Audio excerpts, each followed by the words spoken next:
ሬድዮ ኤረና ሬድዮ ኤረና ካብ ከተማ ፓሪስ ዝመሓላለፍ ብኤርትራውያን ጋዜጠኛታት ዝዳሎ ነፃ ሬድዮ እዩ።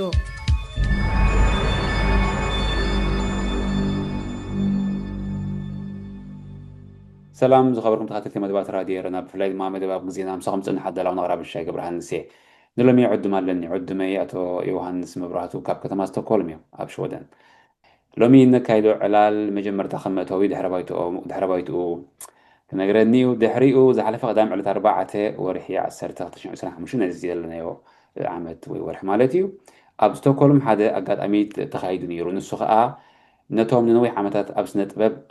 ኣብ ደርፊ ሙዚቃ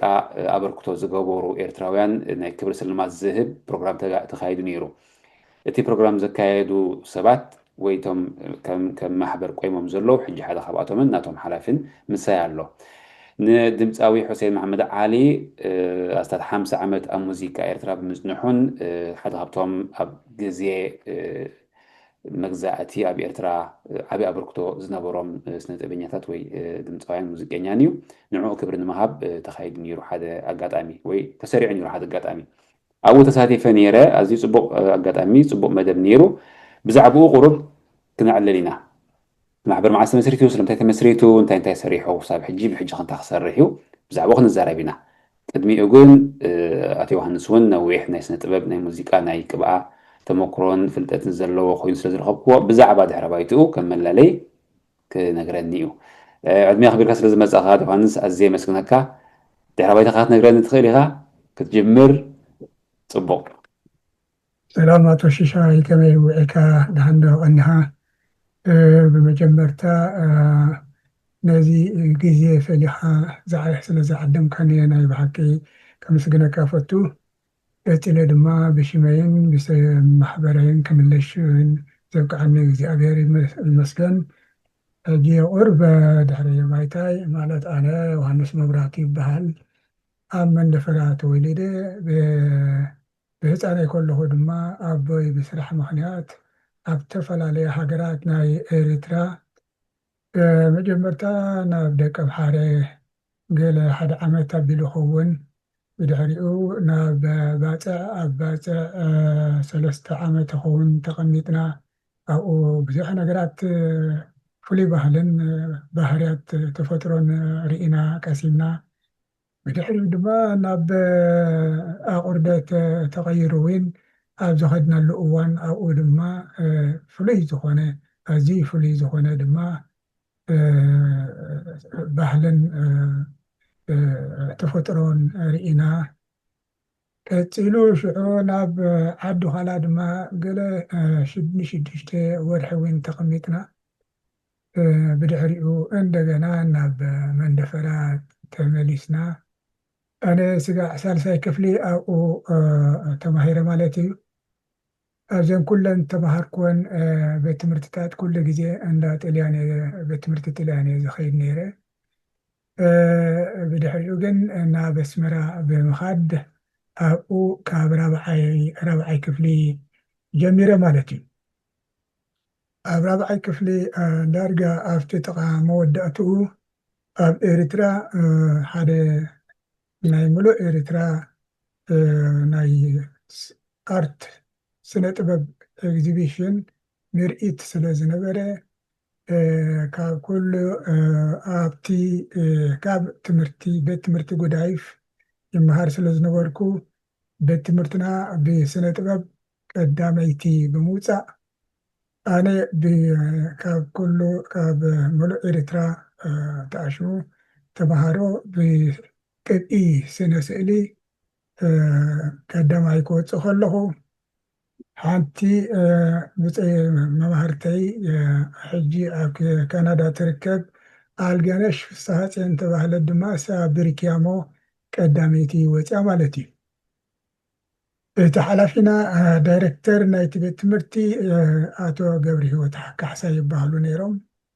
ንሶም ድማ ነተን ወርቂ ሜዳልያ ተዋህበት ናይ ቤት ትምህርቲ እየን ተባሂለን ኣብኡ ተቐሚጠን ኣነ ክዝክሮ ከለኹ እቲ ተዋህበኒ ሓንቲ መዝገበ ቃላት ናይ እንግሊዝኛ ከምኡ ብርዒ እውን ተቐቢለ ማለት እዩ። ብድሕሪ እዚ ኣብ ቤት ትምህርቲ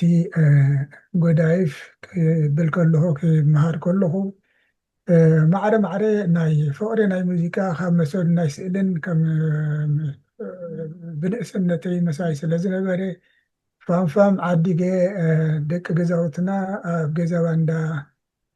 ጣልያን የፃውቶም ነይረ ማለት እዩ።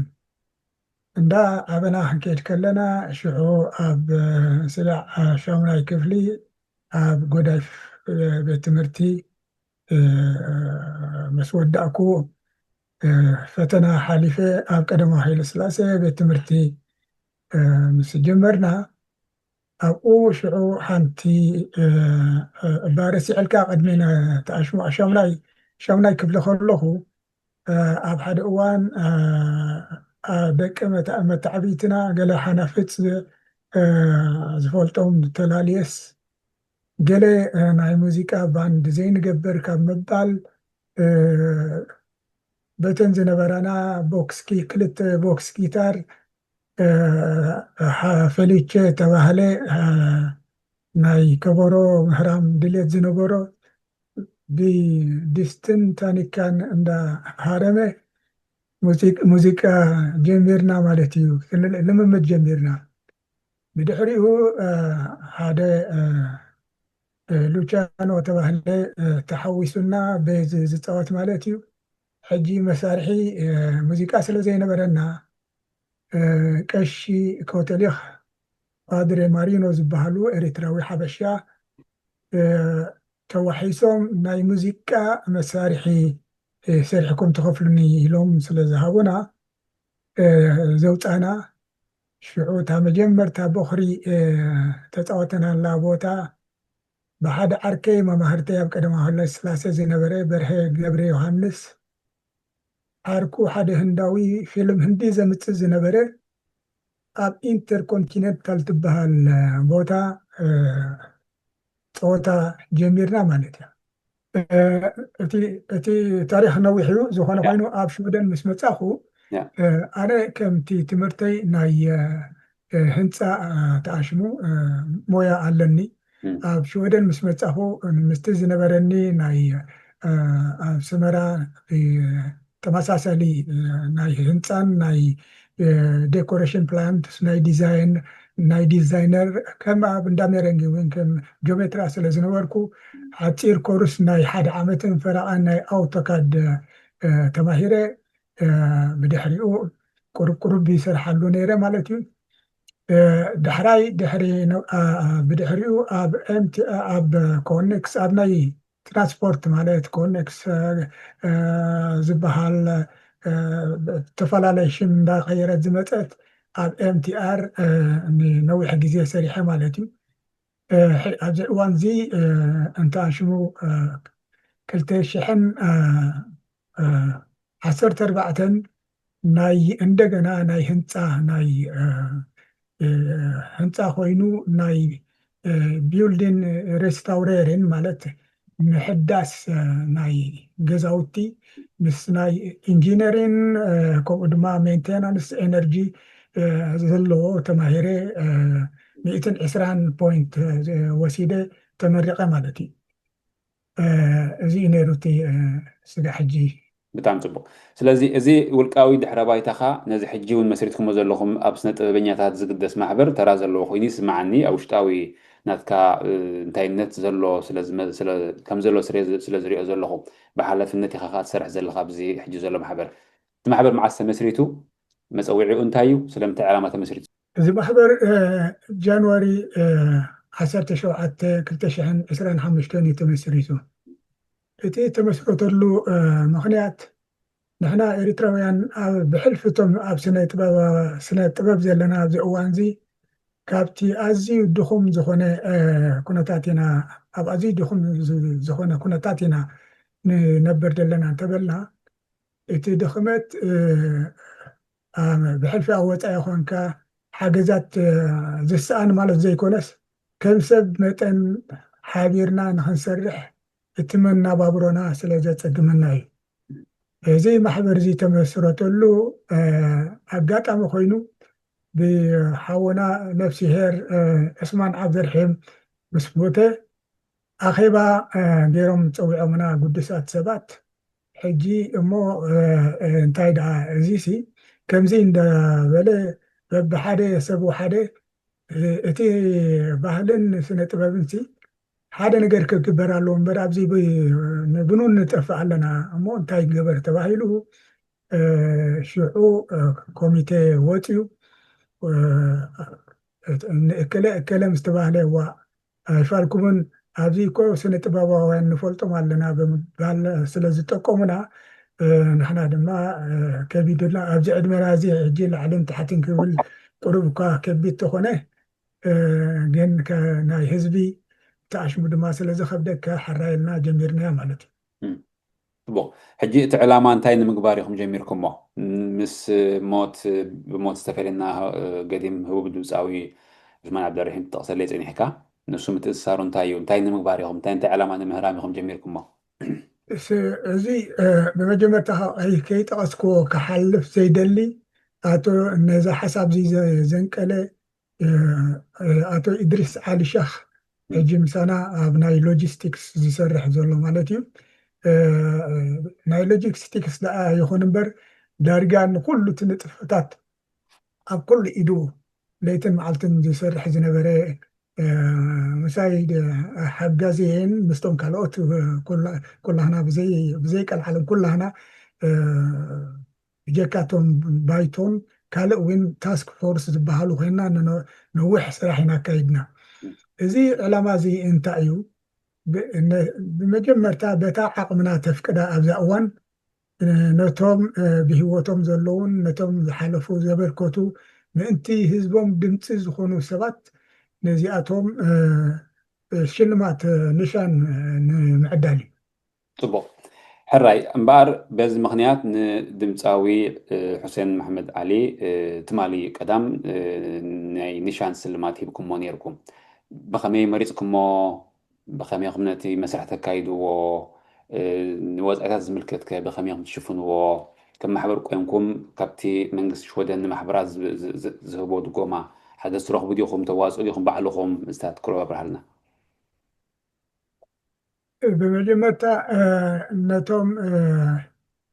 ነዚ ዝበቁ ሰባት ኢልና ዝጀመርናዮም ከቢድ ኣይነበረን ምክንያቱ ሓደ ካብኣቶም ሑሴን መሐመድ ዓሊ ን50 ዓመት ዝኣክል ምእንቲ ህዝቡ ድምፂ ስለ ዝኾነ ካብ ብረታዊ ቃልሲ ጀሚሩ ስጋ ሕጂ ዝደርፍ ደሎ ፍሉጥን ውሩይን ስለ ዝኾነ ንምልላዩ ፀገም ኣይነበረናን ማለት እዩ ከምኡ እውን ኣቶ የማነ ዮሃንስ ከምኡ ውሩይ ዝኾነ ውሩይን ምሁርን ናይ ሙዚቃ መምህር ኮይኑ ኣብ ሜዳ ዝሰርሕ ዝነበረ ዓብዪ ኣበርክቶ ዘለዎ ሕጂ ካባና ዓቢ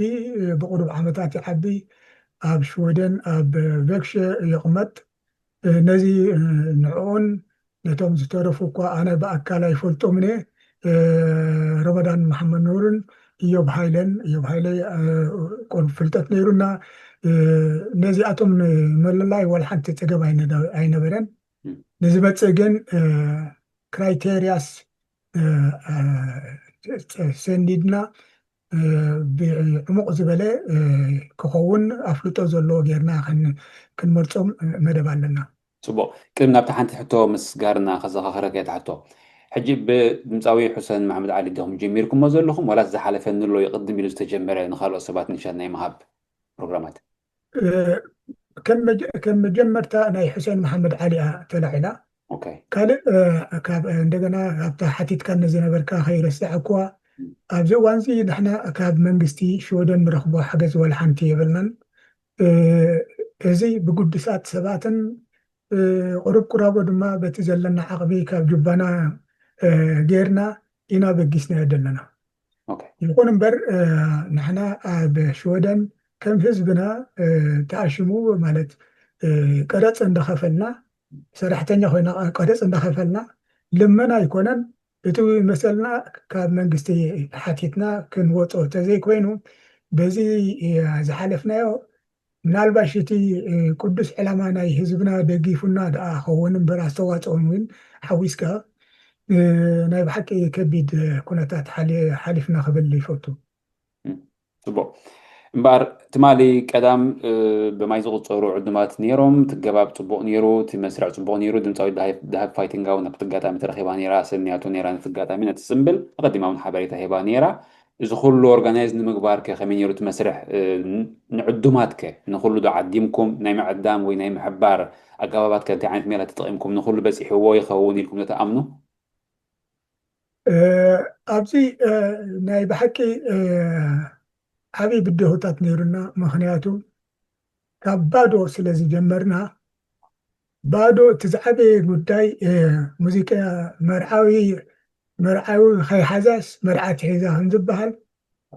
ባንድ ናይ ገዛእ ርእስና ዘይብልና ሲ ብሃንደበት ብስምዒት ኢና ኣቲናዮ ኣብዚ ዘሕለፍናዮ ቃልሲ ነቲ ሓደ ተሓዝካ ነቲ ሓደ ተሓዝካ ነቲ ሓደ ህዝቢ ኣብ ነናይ ብሕቱ ናብራ ስለ ዝጓየ ነታ ሸዓ ብቐጥታ ብቐሊሉ ዝረኽባ ተዘይኮይኑ እዚ ሃገራዊ ስምዒት ኣለኒ እሞ ከምዚ ለውጢ ከምፅእ ኢሉ ዝቃለስ ሰብ ምርካብ ኣዝዩ ከቢድ እዩ እዚ ስለ ዝኾነ ንሕና እቲ ፓብሊሲቲ ዋላ እታ ፓብሊሲቲ እውን ሰብ ግበረላይ ዓቕሚ ገንዘብ ስለ ዘይነበረ እውን ገንዘብ እውን ስለ ዝሓትን ኩሉ ብእቲ ኣነ በተን ቁሩብ ኣፍልጦ ዝነበረኒ ናይ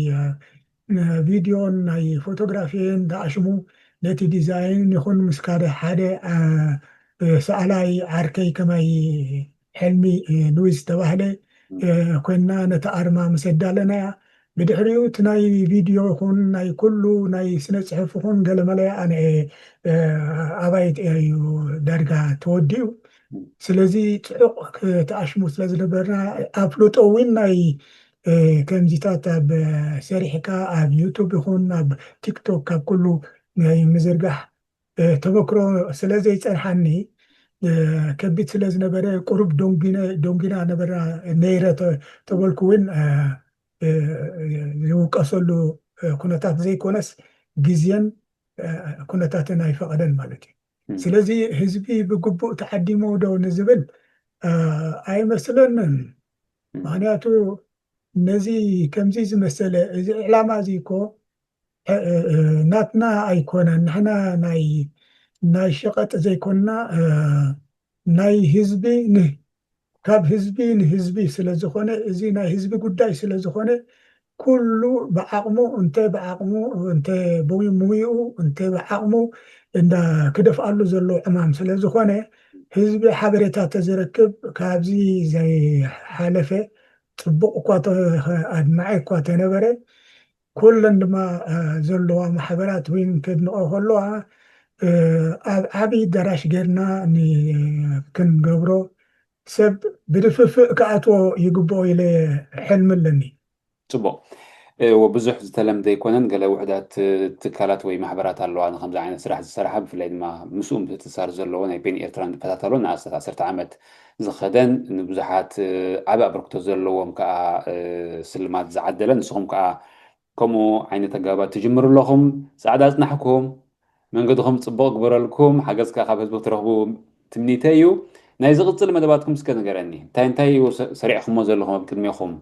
ንሰባት ንምርቋሕ እስኻ ብውልቅኻ ትረቑሖ ስለ ዘይኮነ ከም ዝመስለኒ ብውልቅኻ ትውስኖ ስለ ዘይኮነ ንመን ክትረቑሑኹም ኣይብለካኒ ግን ከም ማሕበር ደረጃ እንታይ መደብ እዩ ዘለኩም ንዝቕፅል ከምቲ ሓንተወይ ቁሩብ ትንክፍ ዘበልክዎ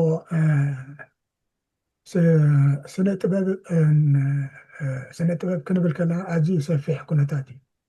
እቲ ቀንዲ ዕላማና ንሕና ከም ናበይ ዘተኮረ እዩ ተበልና ከመይ ጌርና እዚ ባህልን ስነ ጥበብን ነቲ ኣብዚ ደሎ ወለዶ ነመሓላልፎ ዝብል ዓብይ ኣርእስቲ እዩ ንሕና እግዚኣብሔር ብምክንያቱ ይኸውን ኣብዚ ክንርከብ ከለና እቲ ዓብይ ፀገም ዘለና ደቅና ባህልና ሒዞም ዶ ይኸይዱ ኣለዉ እቲ ውርሻ ብቐሊሉ ክቕበልዎ ዶ ይኽእሉ ሰብ ኣብ ዝዓበየሉ ኣከባቢ እዩ እቲ ናቱ መንነት ስለዚ ነዚኦም ከመይ ጌርና ንዑ ኤርትራ ዓድኹም እያ እሞ ፍተውዎ ኢልና ከነፍትዎም ኣይንኽእል ኢና ሓደ ታንጅብል ዝኾነ ጭቡጥ ዝኾነ ነገራት ምድላው ከቢድ ሓላፍነት ዝወስድ ስለ ዝኾነ እዚ ገና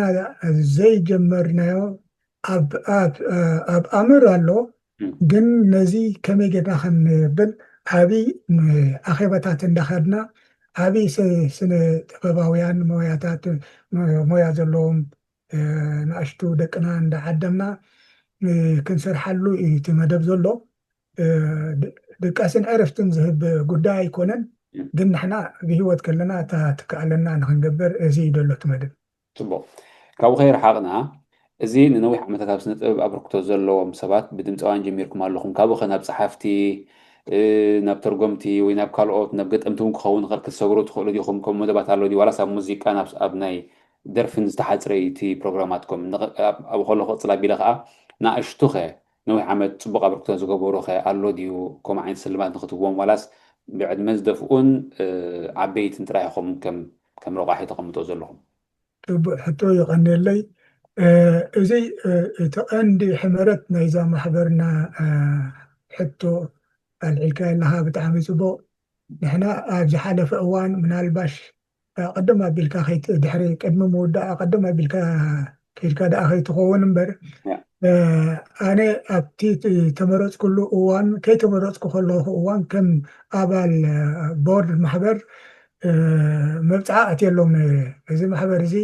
ነቶም ዓበይቲ ዘይኮነ ናትኩም እዩ ንዑ ተኣሽሙ ባህልኹም ተቐበሉ ዝብል መብፅዓ ኣትየሎም ነይረ ኣብዚ ዝነበረ እውን